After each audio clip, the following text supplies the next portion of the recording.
I remember the day very clearly. It was a Saturday. The weather was warm and the sky was blue. The kind of day that feels soft, peaceful, and simple.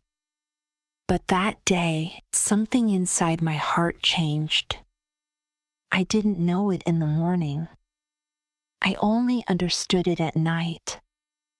And after that, my life never felt the same again. Let me tell you about my life first. My name is Emma. I'm 18 years old. I live with my dad in a small house near the edge of our town. It's a quiet place. We have a little garden in the front and one big tree in the backyard. It's not fancy, but it's home. My mom passed away when I was 10.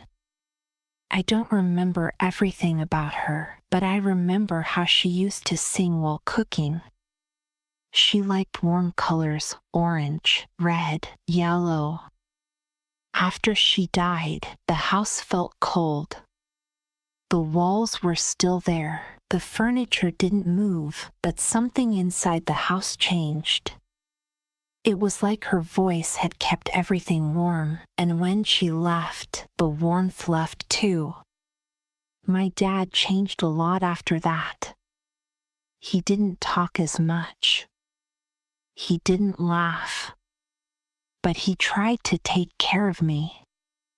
He cooked, worked hard, and always picked me up from school. We were not a loud family, but we were close.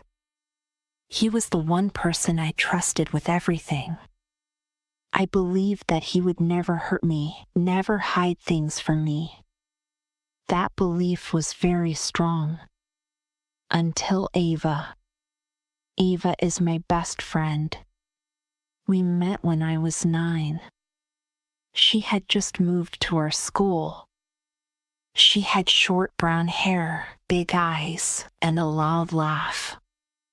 At first, she seemed too different from me. She talked a lot. I didn't.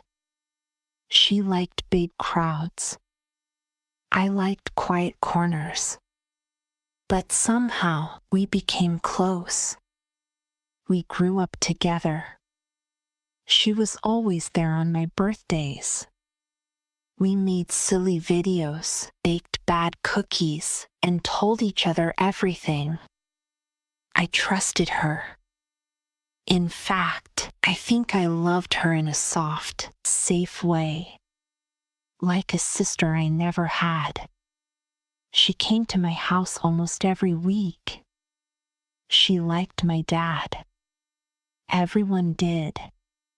He was calm, polite, and always made tea for her. Ava used to joke, if I ever marry an older man, it'll be someone like your dad.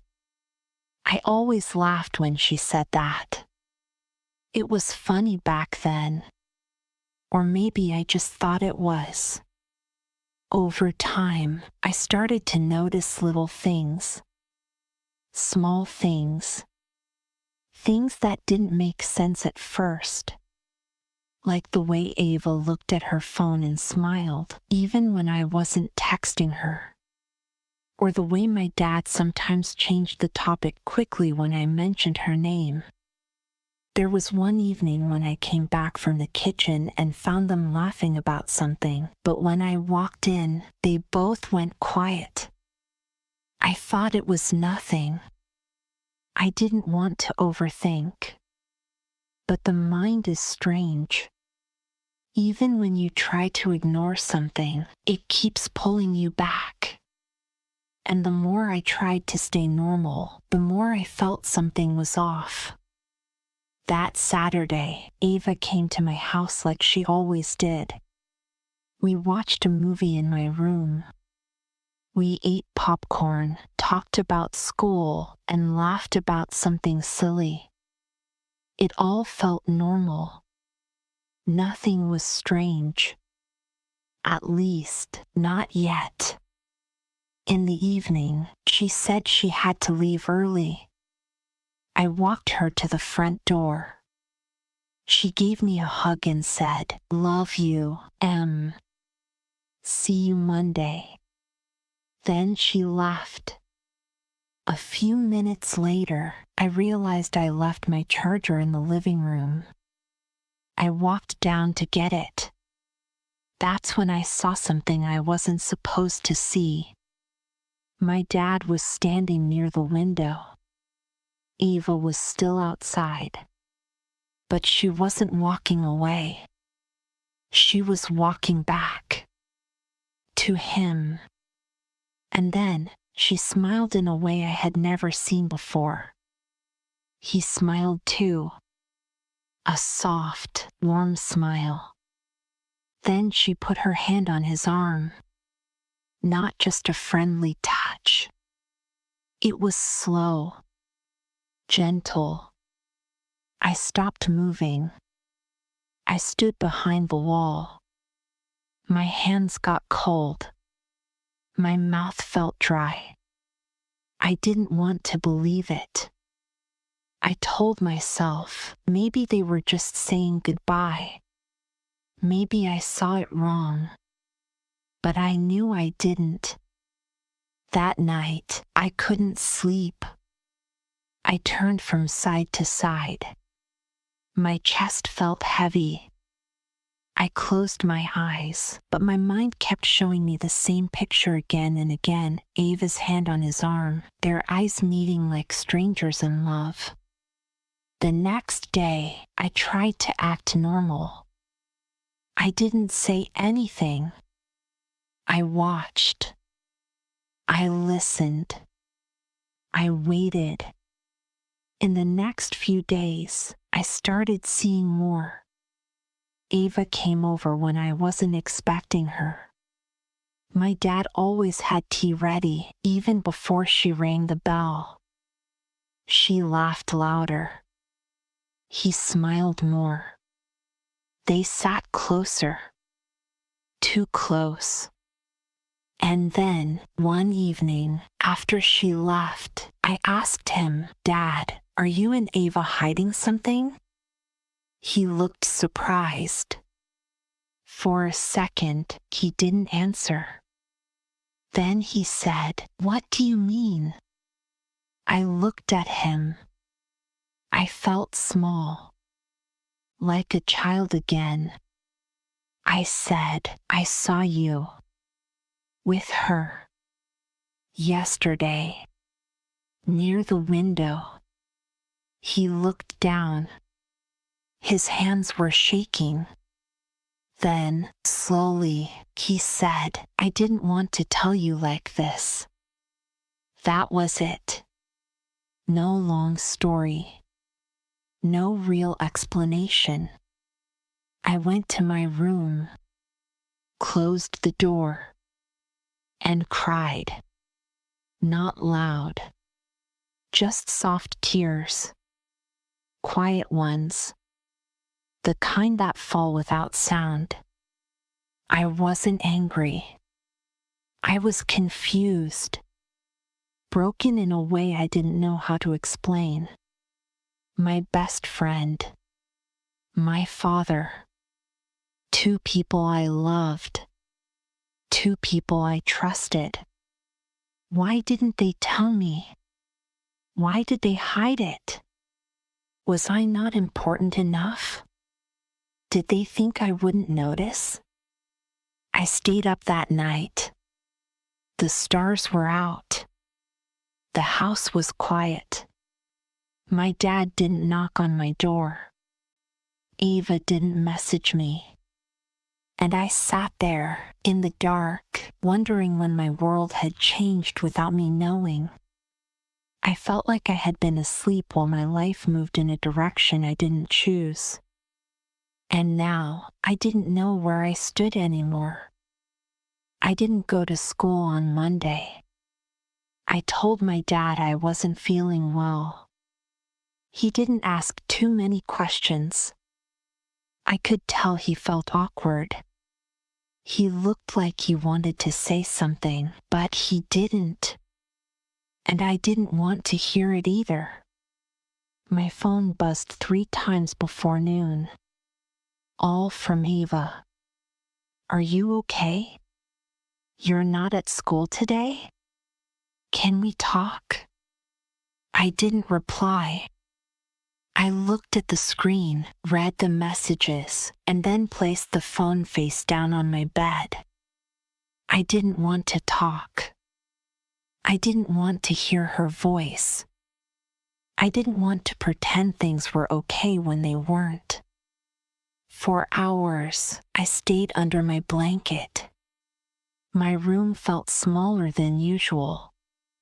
My thoughts were loud, and I didn't know how to quiet them. I kept asking myself the same question again and again. Why didn't they tell me? That was the part that hurt the most. I wasn't a child anymore. I was 18, old enough to understand things, old enough to be told the truth. But they both decided to keep me in the dark. Eva could have told me. She could have sat down one day and said, "Emma, something unexpected happened. I started feeling something for your dad." It would have hurt, of course. But at least it would have been honest. At least I would have heard it from her. And my dad, he could have talked to me like he always did. We had been through so much together. We cried when Mom passed away. We laughed when he burned the dinner. We sat in silence when words were too much. We had that kind of bond. But now, it felt like he chose her silence over my trust. I got out of bed in the afternoon and sat by the window. I looked out at the backyard, the bench where they sat, the place I saw everything. It looked the same, but it didn't feel the same. That little space now held a memory I didn't want but couldn't erase. In the evening, there was a soft knock on my door. My dad. "Emma," he said, "can we talk?" I didn't answer. He stood there for a while. Then he added, "I know you're hurt. I didn't know how to tell you. I didn't plan for this. It just happened." I still didn't speak. I heard him take a deep breath and walk away. Later that night, Eva sent another message. Then another. "I never wanted to hurt you. Please say something. I didn't mean for this to happen." I typed something, deleted it, typed again, deleted again. Finally, I wrote back, "You were supposed to be my best friend." She replied quickly, "I still am." But I didn't feel it. I didn't feel like she was mine anymore. She had crossed a line I didn't know even existed. She became something I didn't recognize. Over the next few days, I avoided both of them. I stayed in my room. I didn't join dinner. I barely spoke. And they didn't push. Maybe they felt guilty.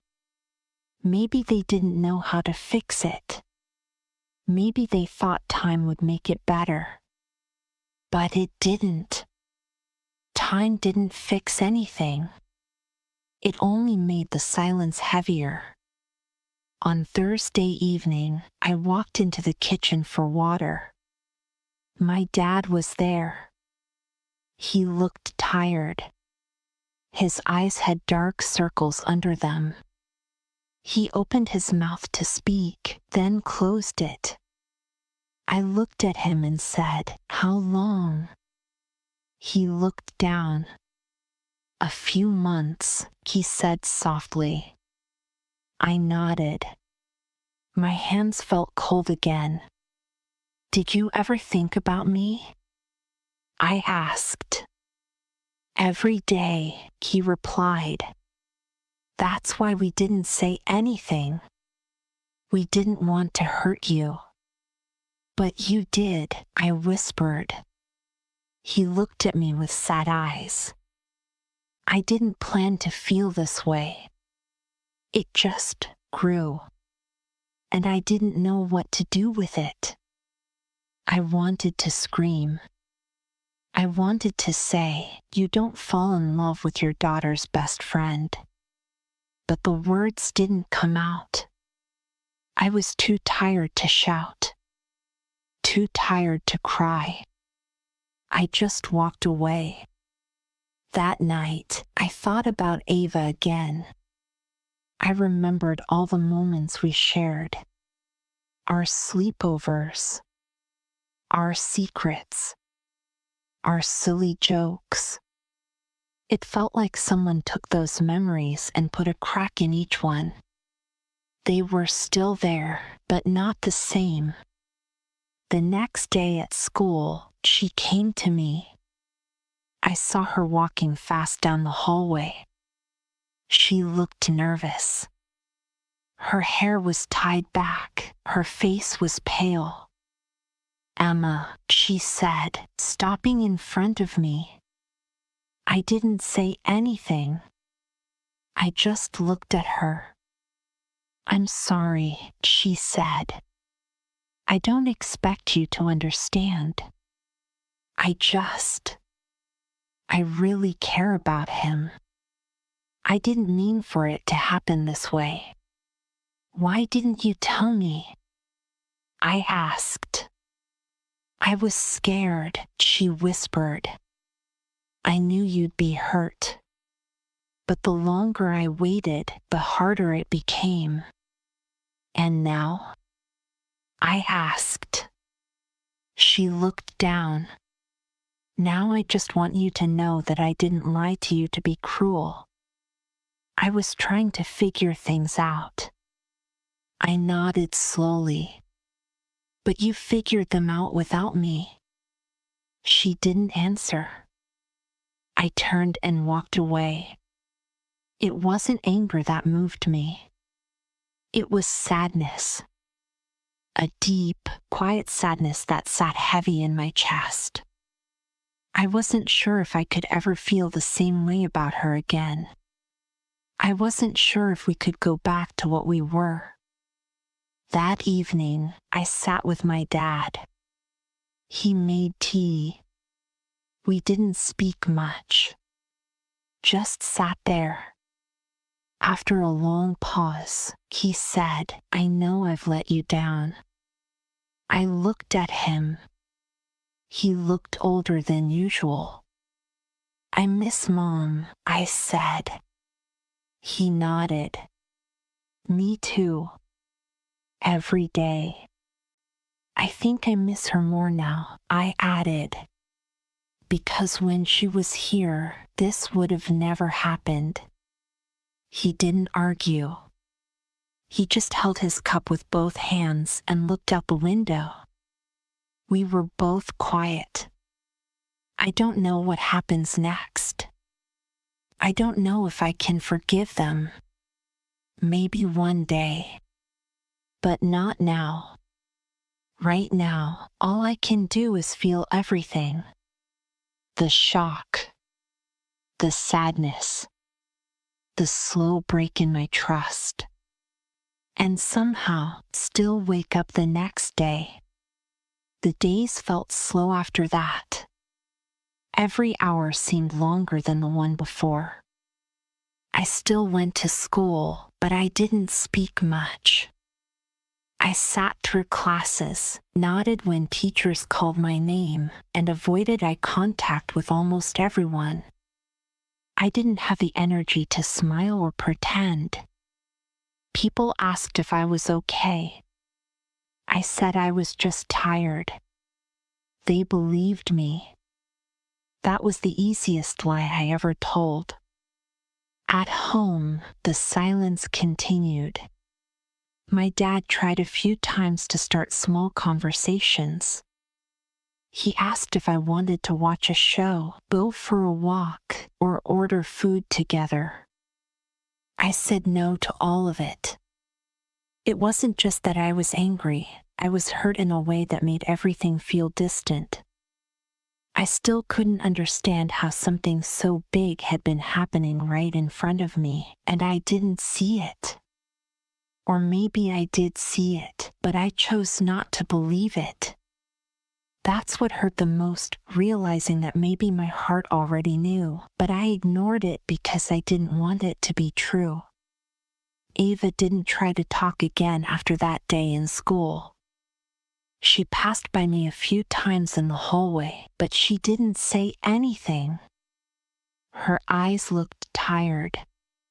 Maybe she was sad too, but I couldn't feel sorry for her. Not yet. On Sunday morning, I went to the backyard. I hadn't been there since everything happened. The bench was still in the same place. The tree was still there. The sun was shining and the air smelled like grass. Everything looked the same, but nothing felt the same. I sat on the bench, the same one where I had seen them together. I looked around and thought about all the memories tied to this house. I remembered my dad teaching me how to ride a bike in the driveway. I remembered Ava and me playing tag in the yard when we were kids. I remembered all the birthdays, all the small laughs, all the quiet moments that once made me feel safe. Now those memories felt like they belonged to someone else.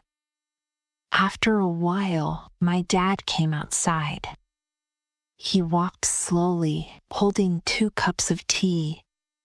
He didn't say anything, just placed one next to me on the bench and sat down a little further away. We sat like that for a long time. Quiet. Still. I didn't want to talk, but his presence didn't feel heavy anymore.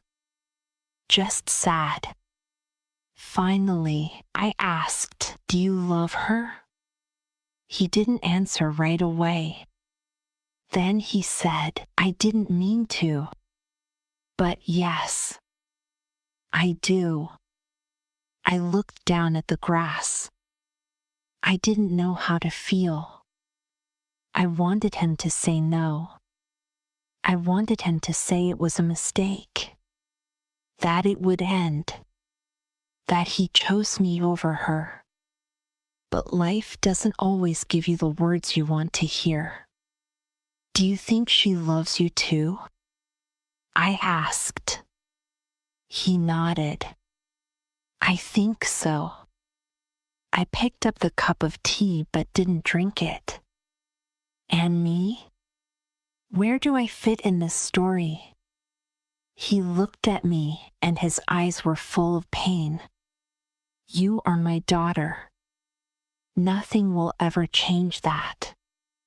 I still love you more than anything in the world. This doesn't mean I love you any less." I shook my head. "But it changes everything. Don't you see that?" He sighed. "I do. And I'm sorry. I wish I could make it easier. But I can't change what happened." I didn't reply. I just sat there. I could feel tears in my eyes, but I blinked them away. He stood up after a while. "I'll be inside if you need anything." After he left, I cried. Not loud. Just soft tears again. The kind that fall slowly, one at a time. The kind that leave your face wet but your heart dry. Later that evening, I received a message from Ava again. "I know you hate me, but if you ever want to talk, I'm still here." I stared at the message. I read it 5 times. I didn't reply. I didn't delete it either. I just let it stay there, like a bruise you can't look at, but also can't ignore. The next day, something strange happened. My English teacher gave us a writing assignment. We had to write about a time you felt changed. I stared at the paper for a long time. I thought about writing something fake, something easy. But instead, I started writing about Ava, about my dad, about trust in pain and silence. The words poured out like water. And when I finished, I felt something shift inside me. It didn't fix anything, but it helped me understand my own heart a little better. That night, I read the essay to myself again. And then, for some reason I don't fully understand, I opened my phone and typed a message to Ava. I don't know if we can be friends again, but I need to understand. When did it start? She replied almost immediately. 3 months ago. I was going through something. He listened. I didn't plan for it to turn into this. Did you think about me? Every day, she wrote. That's why it was so hard. I didn't know what to say. I didn't reply. I didn't block her either. Every day, she wrote. That's why it was so hard. I didn't know what to say. I didn't reply. I didn't block her either. The next few days passed quietly. At school, things felt strange but not as heavy. At home, my dad and I spoke a little more. He still gave me space, but I could tell he was trying to be patient. One night, he sat down beside me on the couch and said, "I've been thinking. Maybe I should end it. With her." I looked at him. Would that fix things between us? I don't know, he said honestly. But I don't want to lose you. I already feel lost, I said softly. I don't think ending it will make this go away. He nodded. He didn't argue. That's what I appreciated. He didn't try to control the moment. He just listened. And for the first time in weeks, I felt like maybe, just maybe, I could heal. Not quickly, not completely, but slowly, quietly. There was no perfect answer, no clean solution, but there was a small space for honesty now. And that was a start. A few more weeks passed.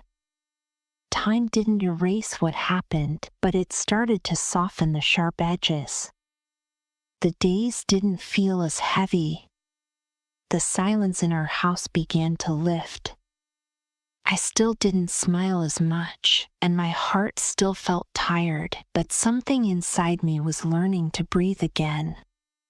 I didn't know what my relationship with Ava would become.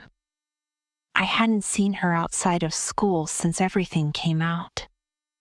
We didn't talk, but we also didn't ignore each other completely. We nodded sometimes when we passed in the hallway. No words.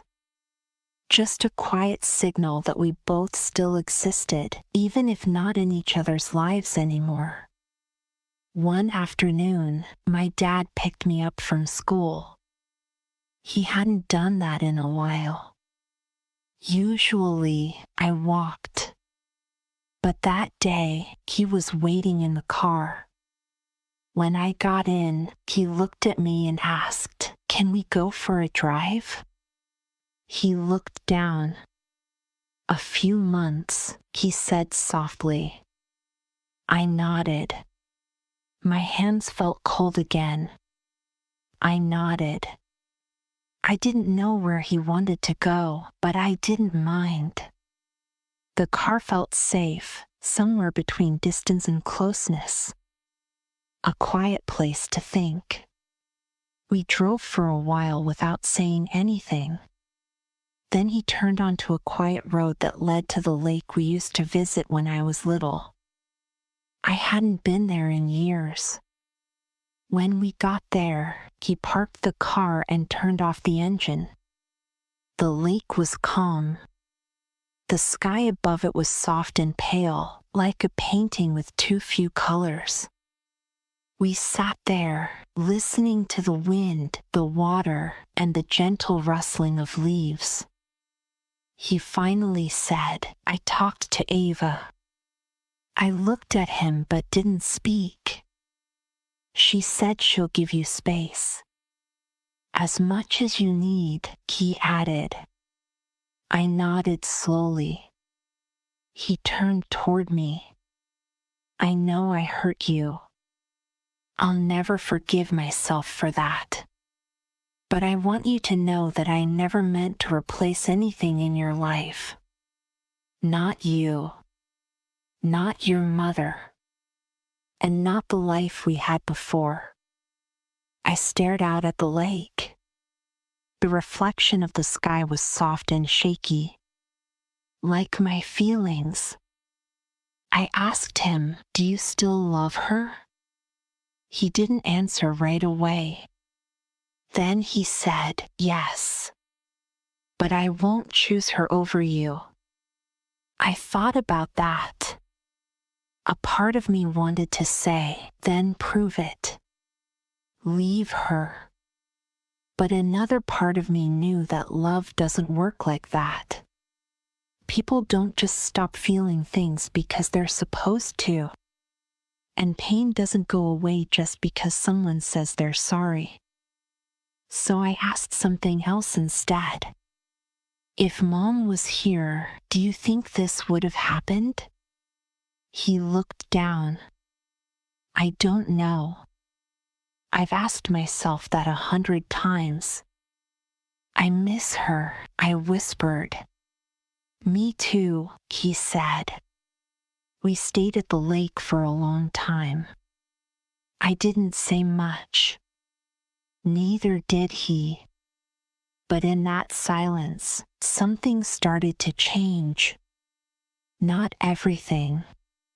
Just a small part. But even a small change matters when your heart feels broken. That night, I opened my journal. I hadn't written in it since the day I found out.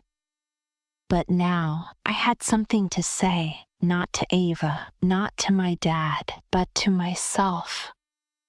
I wrote, it's okay to be hurt. It's okay to feel confused. What happened to me was not small. It was real, and it broke something inside me. But I also know that I can carry pain and still move forward.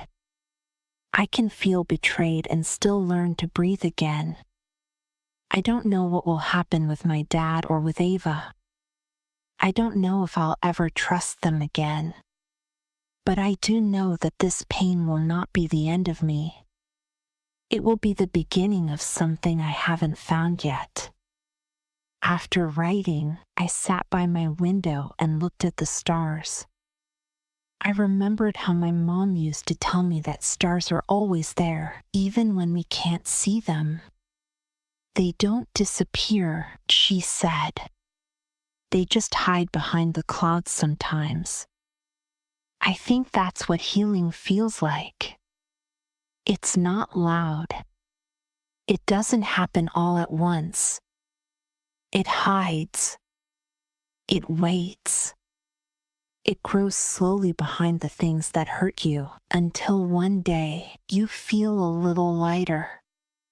Not perfect, but better. A few days later, Ava wrote again. I'm moving away after graduation, she said. I thought you should know. I hope someday you can forgive me, even if we never talk again. I didn't reply. I didn't feel angry. I didn't feel anything strong.